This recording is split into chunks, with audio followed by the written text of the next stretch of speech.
Welcome to the Cheating Wife Stories channel. I grew up in a small town where life moved slowly and everyone knew everyone. My parents ran a modest hardware store that doubled as the heart of the community. My father taught me the value of hard work, while my mother showed me the importance of kindness even when life wasn't easy. Despite their differences, they worked together seamlessly, a partnership I always hoped to emulate. In high school, I was the quiet kid, more comfortable with books than with crowds. My first love was Emily, a girl with an infectious laugh and a passion for painting. We dated through senior year, dreaming of a future that didn't pan out. She moved away for art school, and I stayed, feeling the weight of responsibility to help my parents.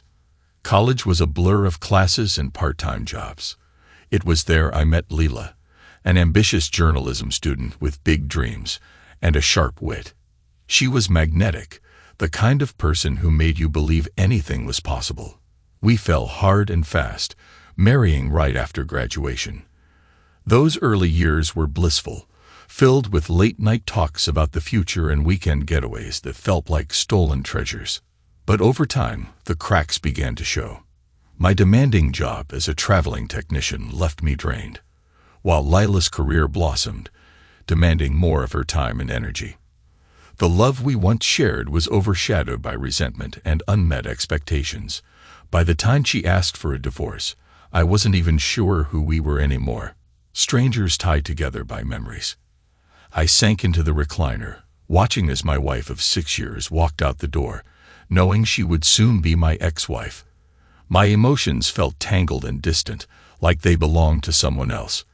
That morning, she bluntly announced her decision to leave, leaving me in a daze.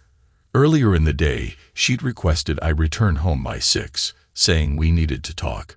When I arrived, the absence of dinner hinted at something amiss. What followed was a conversation that unraveled the life we had built.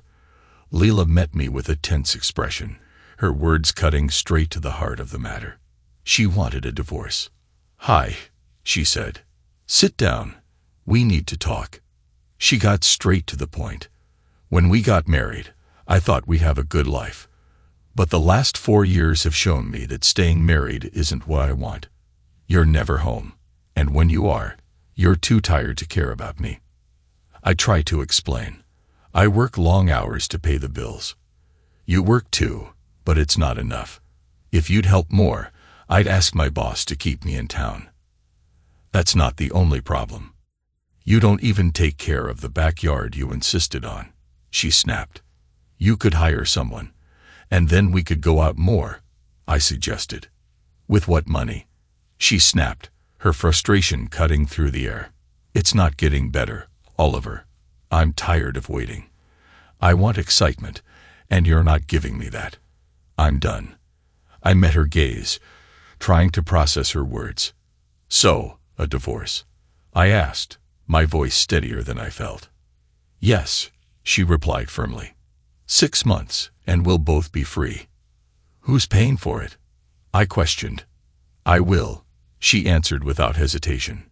"That's fair," I said, nodding. "Do it." She grabbed her coat and paused at the door as if to say something. Then she left. I sat there thinking about what I'd miss. She was demanding and self-centered, but she was still someone to come home to. Did I love her? I wasn't sure anymore. Not once had either of us said the word love during that conversation. That was sad. Later, I drove to Miles' bar. It had been a couple of weeks since I'd been there. Lila's decision stung, but I knew I'd get over it. At the bar, I bought a $5 scratch ticket instead of my usual singles. Feeling bold, I also bought tickets for the state lottery and Powerball. "Cheap fool," Miles teased. "You'll never win big with those scratch-offs. Go for the big money." "Let the machine pick," I said. "It's smarter than me anyway." I grabbed some peanuts and asked the waitress to move my beer to a booth.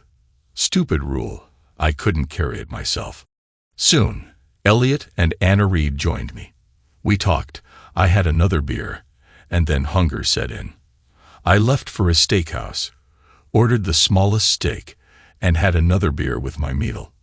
No dessert, just one last drink.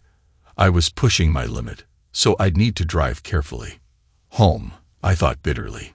It wasn't a home anymore, just an empty house. Unless Leila changed her mind, though she'd left like she wasn't coming back. Maybe she went to her sister's. Brenda wouldn't have treated me like Leila did. Not that it mattered. I was getting maudlin. Time to go home and sleep. I didn't stop moving except for a quick bathroom break. Once home, I began undressing, slipping the lottery tickets into my wallet. As I sat on the edge of the bed, I pulled out the scratch ticket. Scratching it off, I matched 3 cows. $10,000. Another cow brought it to $15,000. Shaking with excitement, I revealed the final emblem. $25,000. I laughed out loud. Take that, Leila. Pay for your own divorce. Still grinning, I locked the bedroom door and went to bed. If Leila came back, she could sleep in the spare room. That ticket would keep me company tonight. By morning, the empty house felt depressing until I remembered the ticket. Deciding to keep it safe, I waited for the bank to open and rented a safe deposit box. I put the ticket inside, along with the numbers for the state lottery and Powerball. I copied the numbers onto a scrap of paper for my wallet. Would this money change my life? Probably not right away. At work, I was preparing for my 2 p.m. flight. Back home at noon to shower and shave, I noticed Leila still hadn't returned. Concerned, I called her sister Brenda. She's here, Brenda said curtly. Talk some sense into her. Leila took the phone, her voice cold. What do you want, Oliver? We're done, she replied flatly. I pressed. When are you coming for your stuff? Tomorrow, the weekend. I asked. Are you asking for the house too? There's still a big mortgage. You can keep it if you handle the payments. I just need a list of assets for my lawyer. I don't care about much, I just want to move on. Fine, I said with a sigh. Send the papers and I'll sign. But I think you're making a mistake. We could have worked this out. No, Oliver, she said firmly. I fell out of love. I need to start over. Is there someone else? I asked. No, she said after a pause. But there might be before this is over. Please don't make this harder. I swallowed hard. Okay, Leila. If this is what you want, I won't stand in your way. Take care. I packed my bag and headed to the airport. I'd be gone until Wednesday, giving her time to clear out. Oddly, I trusted her to only take what was hers. We might not love each other anymore, but there was still a shred of respect. Saturday morning, while repairing a copier, I remembered the state lottery drawing had been the night before. Over lunch, I checked the results online. No winners. Maybe next time. I worked until evening, grabbed dinner, and stopped at a bar for a beer. Too tired to wait for the Powerball drawing, I went to bed. Sunday morning, I serviced another machine and checked the Powerball results during lunch. Nothing again. Back home Wednesday morning, I dropped by the office briefly, then returned to the house. Leila had taken a few things, the kitchen table, but not the stools. The space felt emptier but manageable. On the counter, I found 2 envelopes. One held divorce papers, the other listed everything she'd taken. I was annoyed to see she'd cleared out our entire bedroom. The king-size bed, dressers, nightstands, and even the lamps. Upstairs, the room was bare. It stung a little, but at least now I knew what I was dealing with. In the guest room, I found my clothes neatly organized. Shirts in the dresser, suits in the closet. On the nightstand was a note from Leila. Oliver, I hope this arrangement works. I've moved into an apartment and didn't want to spend much on furniture. You might want a smaller bed now that you're alone. Honestly, I hope to find someone who'll share mine and actually be there every night. The loneliness when you were away got to be too much. I know I didn't help with expenses, and maybe that wasn't fair, but I needed to save for this moment. If you think it's worth suing me, go ahead. I stopped touching our accounts 3 days before I told you I was leaving. That seemed fair. Brenda thinks I'm making a mistake, but she has Jim and their kids to keep her grounded. We never had that. I could say I still love you, but I don't think I do. I'm fond of you, though, Lila. I went downstairs to the spotless kitchen. The refrigerator was empty but cleaned out. The divorce papers were on the counter just as she described, with a stamped envelope for my reply. I signed them and slipped them into the envelope. Through the window, I saw the lawn needed mowing, the flower beds needed weeding, and the sprinklers hadn't been turned on. Layla had always wanted the house to look perfect, but most of the upkeep had fallen on me. One day, I'd tear out those flower beds and replace them with grass. A bigger mower would make quick work of it, but not today. That evening, I went out for dinner. Watching other diners, I saw couples at different stages of love or conflict, families managing bratty or well-behaved kids. I wondered what kind of parents Leela and I might have been if we'd started a family. Afterward, I stopped by Miles's for a beer and bought some scratch tickets along with numbers for the lottery and Powerball. Suckers born every minute, Miles teased. Maybe, I said, but you still sell them. We sat down to talk, and I filled Miles in on the divorce. He'd known me since my teenage years, though Layla had never quite warmed to him. So what's next? Miles asked, leaning forward. No plans yet, I admitted. I've got some work to do on the house, but selling it might be smarter. With the mortgage, though, I wouldn't get much out of it. You need a roommate, someone to share the expenses, he suggested. I don't know if I could trust someone, I said with a bitter laugh. I trusted Leela, and look where that got me. Even now, though, I know she's being fair. She's not trying to screw me over. Miles studied me for a moment. Do you still love her? I shook my head. Not really. It's more of an inconvenience than anything else. More customers came in, and our conversation ended. I headed home to bed. The next morning, I mowed the lawn but left the flower beds alone. The neighbors didn't seem to know Leela was gone. A few stopped to chat, but no one mentioned her. Later, I returned to Miles's for another Powerball ticket. Still no winners, he said. The prize is getting serious. Same numbers, one scratch ticket. I said. Scratching it. I won $10. Are you ahead on these tickets? Miles asked, smirking. I am actually, I replied. But I'm waiting until the divorce is final before I let anyone know how far ahead I am. Leela wouldn't cause trouble, but why risk it? Friday and Saturday came and went with no lottery wins. By Sunday, I replaced my old tickets with new ones for the upcoming drawings. Dust was starting to collect in the house, and it smelled stale. Could I live with it? For now, I'd have to. That evening, I made sure no food would spoil while I was away. Around 8, Brenda called. How's it going, Oliver? She asked. Not bad, I replied. A bit more work around here, but I'm managing. How's Leela adjusting? She's doing well, Brenda said. Goes out with coworkers a lot and likes her apartment, though expenses are higher than she expected. I think she went on a date.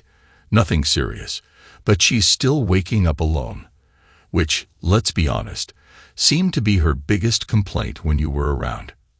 That'll change eventually, I said, trying to keep my tone neutral.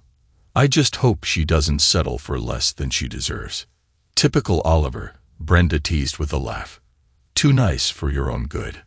Thanks, Brenda. Love you too, I said with a chuckle. Say hi to Jim for me. Maybe he can sneak out for a beer sometime. Come by and see the kids. They miss you, she said warmly. And don't forget, bread and beer for chop suey on Thursday.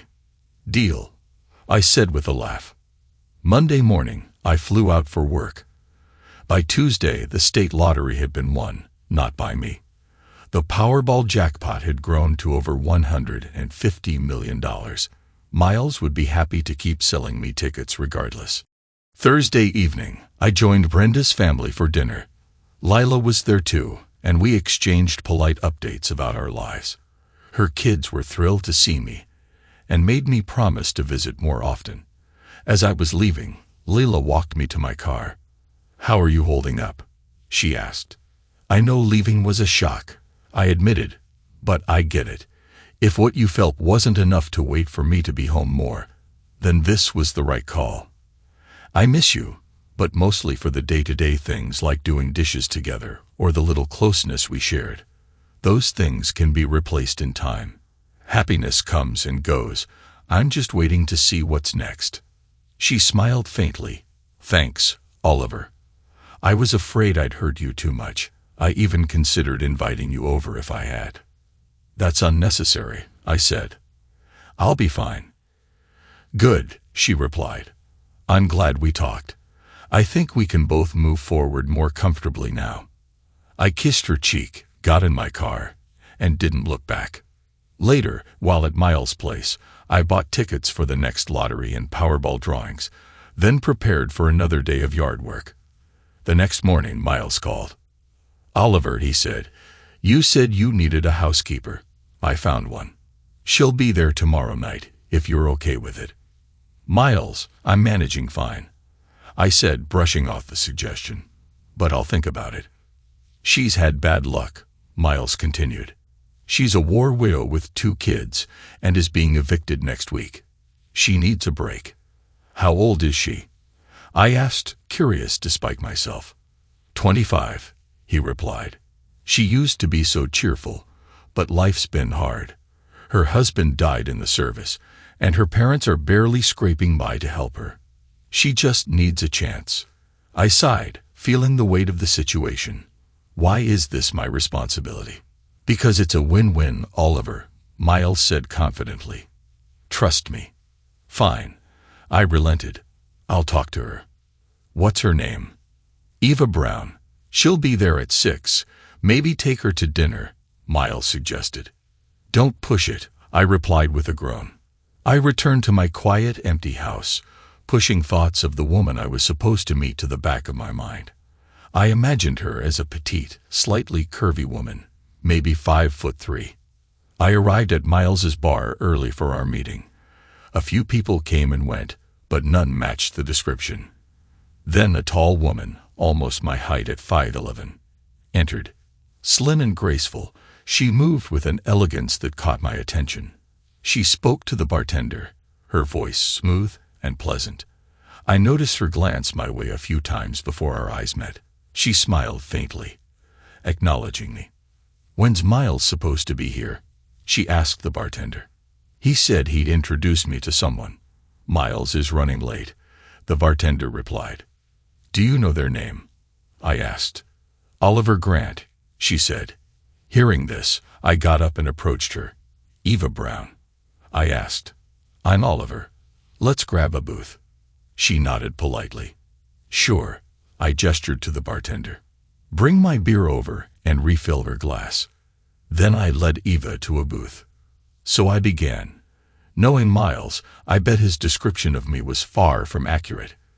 Eva laughed lightly. "He said you were the most handsome man I'd ever meet, that your wife left you, and you were heartbroken. He thought my kids and I could save you from despair." Classic Miles, I chuckled. Here's the truth. My wife did leave me, but I'm far from devastated. I'm just looking for someone to help with housekeeping. If you're in a tough spot, a live-in arrangement could work, but most of your compensation would be the living situation itself. "And what did Miles tell you about me?" I asked. "He said you were cute, recently single, and needed help around the house.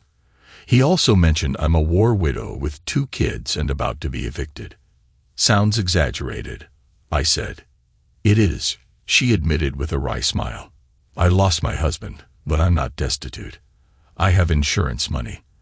The city is tearing down my building for luxury apartments, so yes, I do need a place. My kids are 7 and 6, well-behaved and smart. A stable home would be great, but I'm not desperate. The city promised to relocate us." "I heard you tell the bartender you couldn't stay long because of your kids," I said. "That's right," Eva replied. "I promised them McDonald's tonight. It's a treat since I prefer cooking at home. I'm a pretty good cook."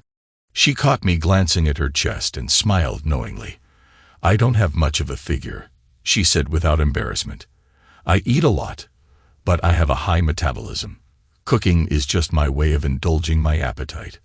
"Let's go to McDonald's then," I suggested. "I haven't eaten yet, and I'd like to meet the kids." After dinner, I took Eva and her kids to my house. She admired the flower beds, even stopping to pull a weed as we walked around. I explained my travel schedule, usually 3 days a week, with notice in advance. Inside, I showed her the bedrooms. "If we move in, I'll need a full bed and a twin in the master bedroom. I don't want my daughter sharing my bed, even if we share a room. Logan can take the spare room." She hesitated, so I addressed the unspoken question. "You're wondering if I'd expect sex?" She nodded. "I'm not interested in a physical relationship right now," I said. "I've always respected boundaries, and I will here too. If this arrangement works, we need to be clear up front." "Okay," she said. "So I handle everything except closeness, and you pay for everything, like with Lila." "Pretty much," I replied. "I'll leave $500 for incidentals and get you a credit card by Thursday. If you use your own money, I'll reimburse you." "This feels like I'm getting the better deal," she said. "But I'll cover half the food the kids eat, and you're not always here." "Fair enough," I agreed. She smirked. "You're paying and not even getting any affection." "All I need is respect," I said. "I didn't get much affection in my marriage anyway." "Let's change the subject," she said. "This is outside my comfort zone." "Sure," I said. "I'll take you home. Show me your beds in Tinkerbell to see if they're suitable or if we need new ones." "Tinkerbell is Theresa's nickname," Eva explained, smiling. "The name fits perfectly." Her daughter had an undeniable charm her mother lacked, though Eva's confidence was appealing in its own way. Later, I went to the bar around 10:30. "Miles, give me a scratch ticket," I said. "Let's see if Eva Brown brings me luck." When he handed it over, I gave it back. "You scratch it. I bet you another ticket. It's a winner." It was a $50 win. But grudgingly, Miles bought another ticket to honor the bet. That one was a dud. "Oliver, you're a lucky prick," he said, laughing. Then he asked, "Is Eva working for you?" I dodged. "Miles, you told plenty of lies about me and about her." We compared notes. "Well, did she move in or not?" "Miles, you've got a customer," I said, pointing toward the bar. I waved and walked out before the state lottery drawing. I didn't stop by Saturday. On Sunday, I came in early to buy tickets for the state lottery and Powerball. Miles wasn't there, so he still didn't know if Eva had decided to move in. Monday morning, I left for a short trip, driving instead of flying, and returned Wednesday evening. Pulling into the driveway, I noticed an old Camry. Eva must be here. Inside, the smell of pot roast greeted me. Eva was taking a Dutch oven off the stove. "Hi," she said. "Go wash up and grab a seat. I called Miles to find out what you drink. Genesee Light. Tried it myself. Not bad, though sweet." The table was set with floral dishes I didn't recognize. "Where did these come from?" I asked. "Wedding gift," she said quietly. "Barely used them. My husband's gone, and the meaning went with him. Time to move on. These will be our everyday dishes now." Her steady voice carried a hint of emotion. "They're beautiful," I said, admiring the arrangement. "And the flowers?" I asked. "From the backyard," she replied with a small smile. "I thought they'd brighten the table." "They do," I said, glancing around. "Something smells amazing." "Pot roast with onions, carrots, and potatoes," she said. "Sit tight, I'll grab the kids, and don't start without us. We always say grace before dinner." "I like that," I said, nodding. The kids were shy but polite as they joined us. As I looked around, something clicked. Wait, this table wasn't here Monday. Eva smiled. "We moved in this week. Beds are set up. Tonight's our first night here." "Good," I said. I wondered when you'd make the move. Toward the end of dinner, Logan spoke up. You have a huge TV. It is, I said. I used to have a smaller one in the bedroom, but my wife took it when we split. You have a wife? Tinkerbell asked innocently. Teresa, Eva said, embarrassed. That's not our business, I said. It's okay, I said. Her name's Leila. We grew apart and decided to separate. We wanted me home every night, but my work made that hard. You might meet her someday. Is she pretty? Tinkerbell asked. She is, I said. There's an album under the TV if you want to see her pictures. The kids excitedly retrieved the album, flipping through photos of Leila. Tinkerbell glanced between the pictures and her mom, clearly noticing the contrast. Who's this with the kids? She asked, pointing to another photo. My sister-in-law Brenda and her family, I explained. They visit often, so you'll have playmates. Brenda's a great cook, like your mom. Lila wasn't much into cooking. Tonight's meal was one of the best I've ever had. After dinner, I helped Eva clear the table while the kids watched TV. As we worked, she glanced over at me. That was the nicest thing you could have said. Was your wife really that bad a cook? She wasn't bad, I said with a chuckle. But she didn't enjoy it, so we ate out a lot. I wasn't lying. This was incredible. Thank you, she said softly. It's good to feel like I'm good at something. Kids shouldn't think someone else is prettier or better than their mom. I can't say Layla wasn't pretty, I admitted, but beauty isn't everything. Eva looked at me curiously. Do you really believe that? I do, I said, nodding. I dated a girl in high school who wasn't conventionally attractive, but she was the kindest, smartest person I knew. Her husband's lucky. He got a gem. Eva smiled. I'm learning new things about you. Let's sit on the patio, I suggested. Later, tired from travel, I watched a crime show, but fell asleep halfway through.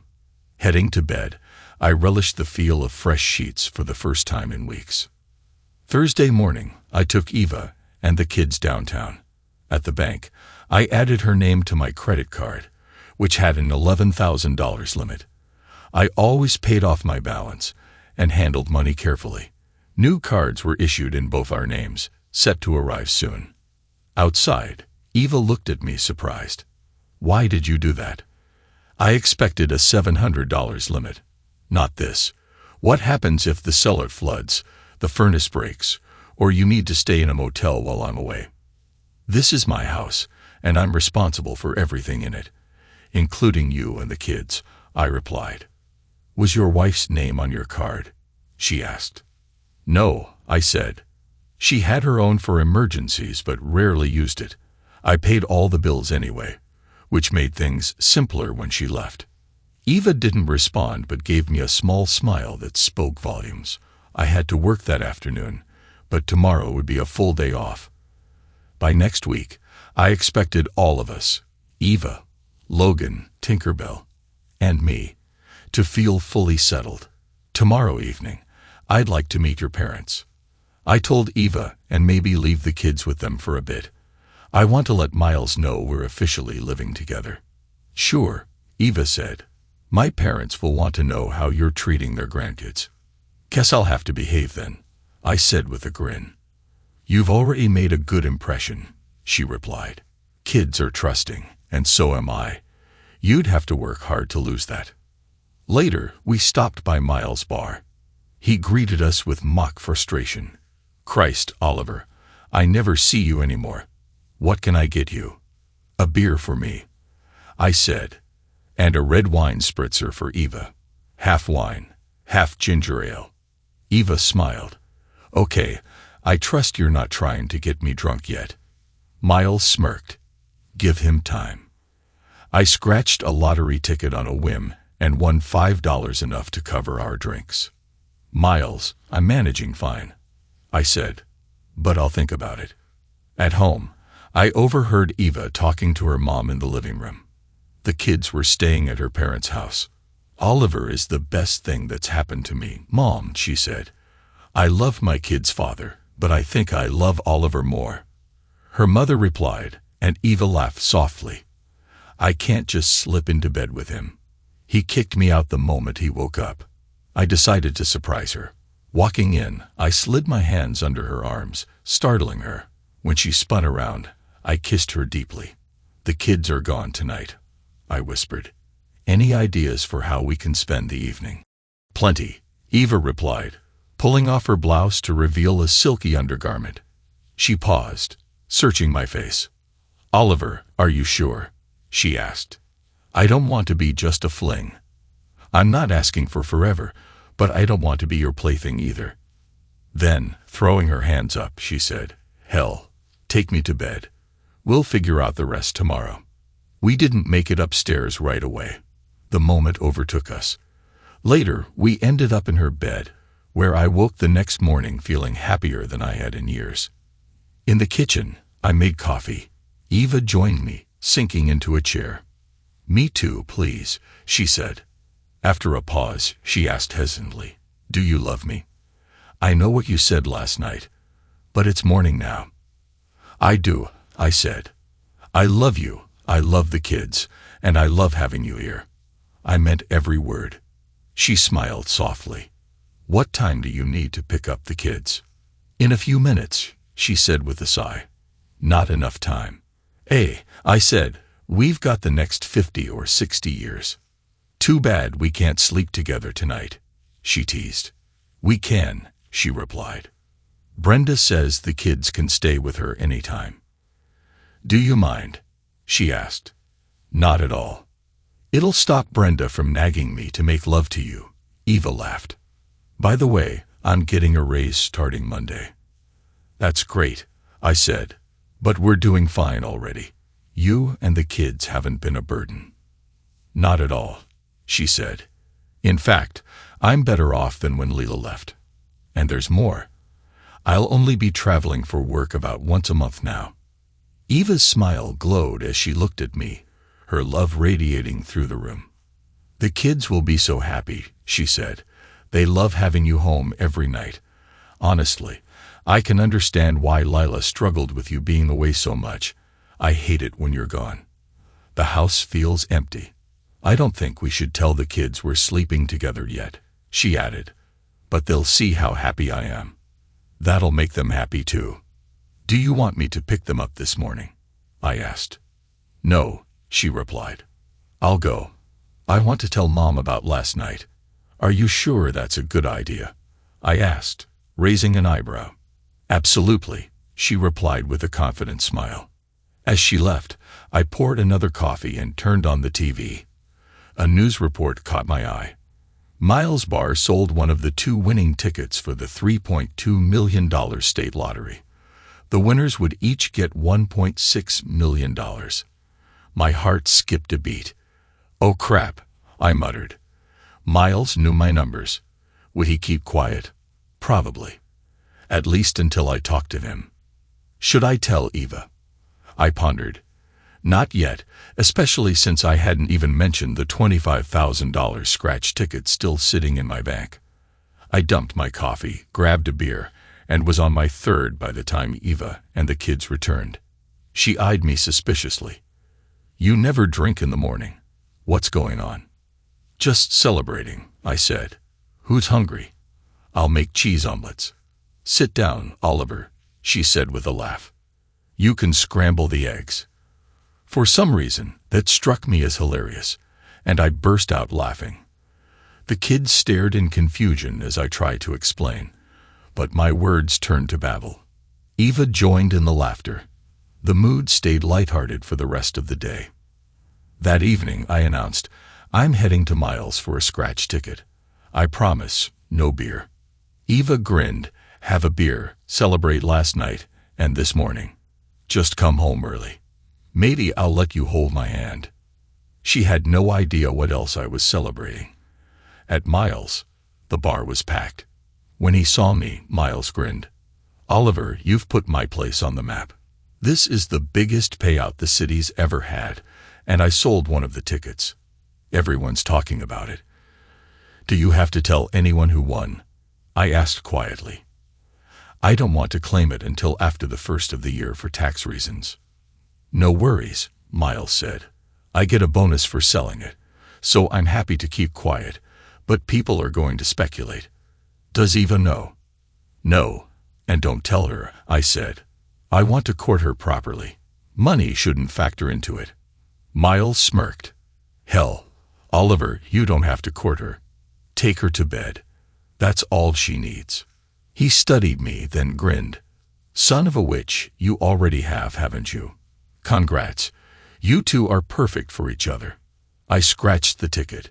$2. Feeling smug, I went home without beer on my breath. Life settled into a happy routine. The kids went to school, Eva's freelance work picked up, and my job gave me more responsibility. I was home almost every night, and we were all better for it. On my 20th birthday, Leela dropped by to introduce her boyfriend, Thomas Davis. He worked in construction. Hardly the kind of job I thought would appeal to someone like Leela, but the way they looked at each other made it clear they were smitten. During the party, whispers began circulating that Eva and I had become more than friends. I had a strong hunch Eva's mother was the one who spread the news. When Leela was leaving, she paused and said, "Your housekeeper's kids are delightful. Honestly, I wouldn't have imagined you and Eva as a couple, but you both seem content." "Is this serious?" I replied. "It is," I said. "Living in the city and coming home every night brought us closer. We both get why you left, and I'm genuinely happy for you and Thomas." She smiled and teased.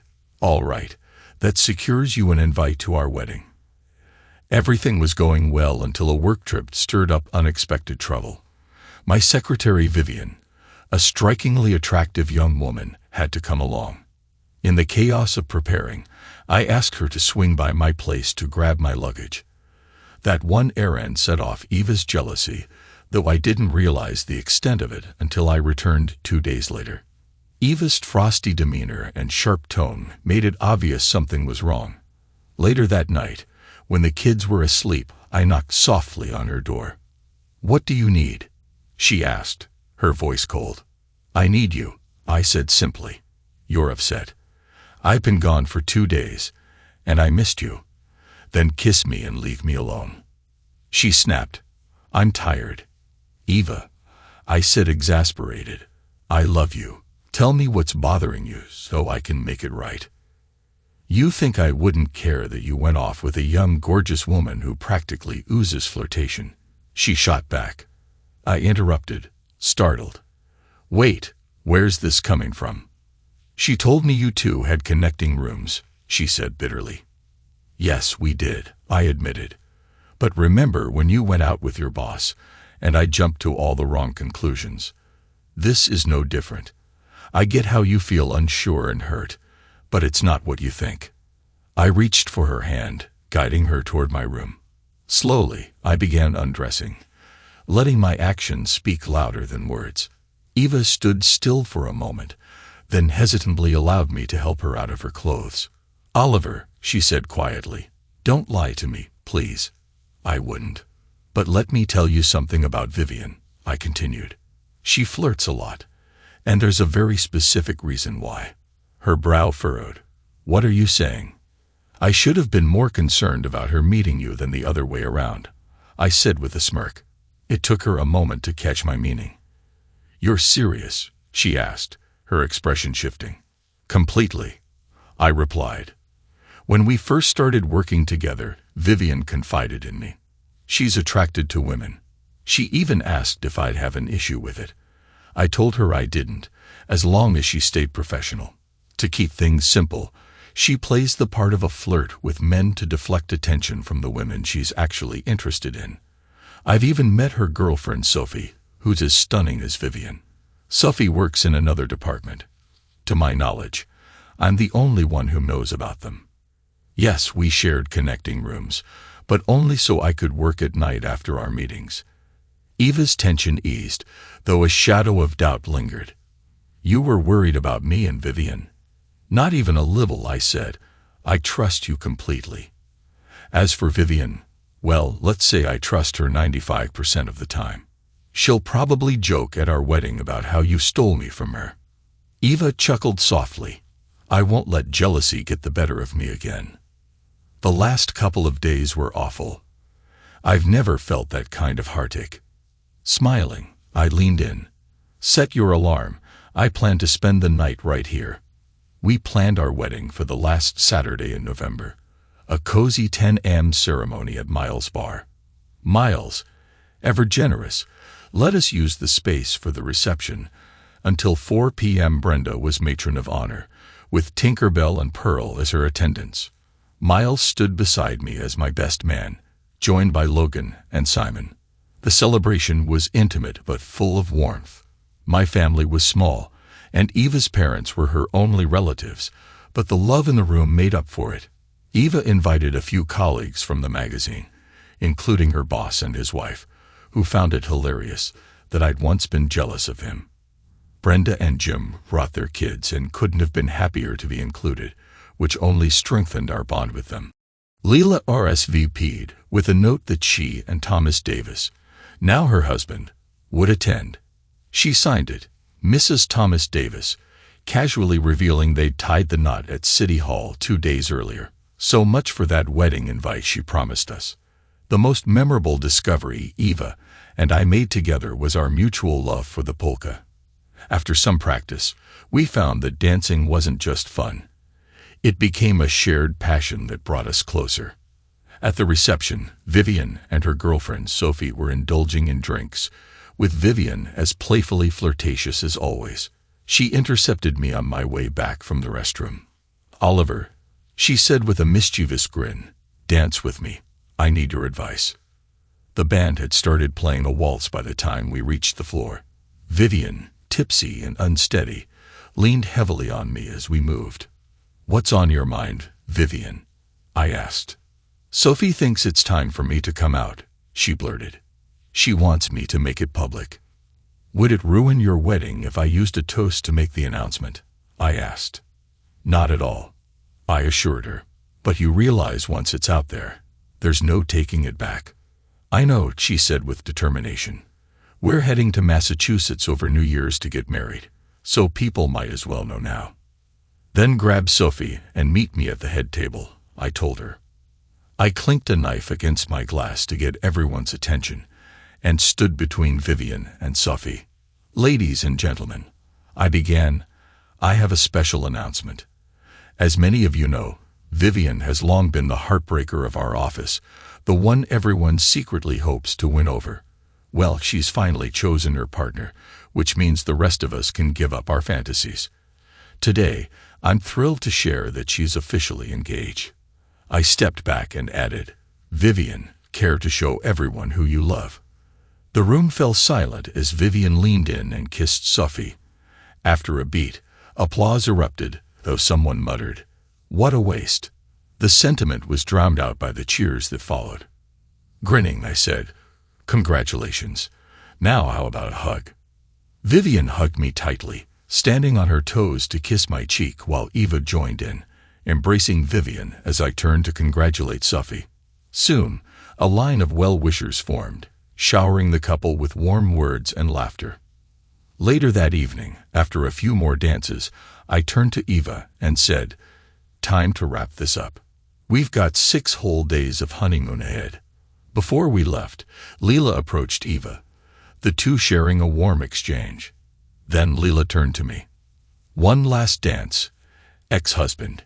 she asked with a playful smile. "Why not?" I said, taking her hand. As we danced, Leela said, "I've been meaning to tell you. Leaving you was the right choice for both of us. You seemed genuinely happy, and so am I. But when I first met Eva, I felt sorry for you. I thought she wasn't much to look at. Now I see how wrong I was. She's radiant, and Ryan says she's a better dancer than I ever was." As one ex to another, she added, "Don't ask me why, but I think she's perfect for you." "Thanks, Leela," I replied. "I wish you the best." "Friends?" she asked. "Always," I said. Before leaving Miles's, I picked up a scratch ticket at the counter. It won me $5, a fitting end to the day. Married life with Eva turned out to be far better than anything I'd experienced with Leila. Eva treated me with a respect I hadn't known before, and we found joy in building a life together. When Vivian and Sophie returned from their wedding, they radiated happiness, as newlyweds do. The office missed Vivian's usual antics, but everyone was genuinely happy for her. However, Vivian struggled a little with the lack of attention she once commanded. She and Sophie spent a lot of time with Eva, which initially made Eva a bit uneasy. "They're just adjusting," I reassured her. "Being open about their relationship is new for them, and they're leaning on us for support. Once they settle in, things will change." Eva seemed relieved and nodded. One evening, I decided to share a long-kept secret. Sitting beside Eva on the couch, I took her hand. "Eva," I began, "you've been managing our finances since we got married. How much do you think we're worth?" "I've been thinking about adding a few rooms to the house," she said, pointing to a column in her accounting journal. "By February, it was this, and if my projections are right, we'll end the year here." I leaned back and smiled. "Add $80,000 to that," I said casually. She blinked, her brow furrowing in confusion. "What are you talking about?" "Remember when Miles sold a lottery ticket that no one claimed?" I asked. "I have that ticket. It's in the bank, and tomorrow, we're cashing it in." Her jaw dropped. "Are you serious? Why didn't you tell me?" "I didn't want to complicate things," I explained. "When I won, I was still getting over Leila and trying to figure things out with you. I also didn't want Leila thinking she had a claim on it since our divorce wasn't finalized at the time." "How much is it worth?" she asked, her eyes widening. $80,000 a year for 20 years, minus taxes," I said calmly. She let out a whistle. "What will we do with all that money? Will it change us?" "Not me," I said. "I love my work and the life we've built." "Same here," she said with a grin. "But I won't lie. I'm excited." "Get ready for attention," I warned. "Your picture in the paper, reporters, charities, even distant relatives." She laughed. "No wonder you kept quiet. Winning must have given you courage that night. You came home and couldn't keep your hands off me." I chuckled. It might have helped. A month later, the excitement faded and life returned to normal. Still, I kept buying scratch-offs and Powerball tickets. "Why bother?" Eva teased one evening. "Lightning doesn't strike twice. Buy a whole roll if you're going to keep playing." "Scratch tickets almost pay for themselves," I said. "It feels like bad luck to stop." Life was good. The house was cozy, and we loved our neighborhood. Monthly gatherings with friends and family became a tradition. Even Leila occasionally visited, maintaining friendly ties. Then Brenda shared news. Leila and Thomas were expecting, she said. But Thomas had been injured in a fall and couldn't work. The neighborhood organized a baby shower to support them, including scratch tickets as gifts. That sparked something in me. I remembered the $25,000 winning ticket I had stashed away, uncashed, since before I met Eva. That evening, I decided to bring it up. "Eva, there's something I need to tell you," I said, hesitating for a moment. "It's about money and Leila."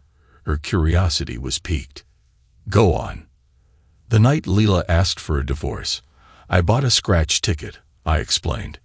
"It won $25,000, but I never cashed it. It expires in 2 months." Eva tilted her head, considering. "Do you want Leila to know it's from you?" "Not at all," I said. "That's why I'm giving it to you. You decide." She smiled warmly. "Go get it, and grab 5 fresh tickets from Miles. I'll include them all in an envelope for the shower. Leila will never suspect." The baby shower was a success. That evening, Eva returned glowing. "Leila cried," she said. "At first, she didn't understand the scratch ticket, but when we cashed them at Miles, the total was $27,304. It'll hold them over until Thomas can work again. No one suspects you gave her the big one." Her eyes sparkled. I have my own news. I hope it makes you as happy as it's made me. What is it? I asked. She smiled softly. I took a pregnancy test this morning. It's positive. Joy washed over me. I hugged her tightly, overwhelmed. Later, as we stepped out of the shower, she added casually, "Oh, Miles said to check the Powerball numbers tonight. Apparently, it's a $275 million jackpot." "Where's your ticket?" I asked. Thanks to everyone who took the time to listen to today's stories. If you enjoyed it, please consider liking and subscribing if you haven't already. Feel free to share your thoughts on the events in the comments below. Take care.